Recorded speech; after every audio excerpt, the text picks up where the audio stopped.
காத்து ஊத காத்து சுத்தும் கடலு கரைய பார்த்து சத்தியமா கோயில் கொண்ட சுப்பையா எங்க குப்பத்துக்கு குல விளக்கு நீ ஐயா.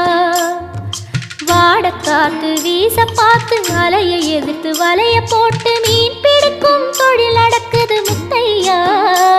கரை மீண்டு வர காவல் உந்தன் வேலையா. திருச்செந்தூர் ஆண்டவனே வேல் முருகா தினம் உனக்கு நன்றி சொல்வோம் மால் மருகா.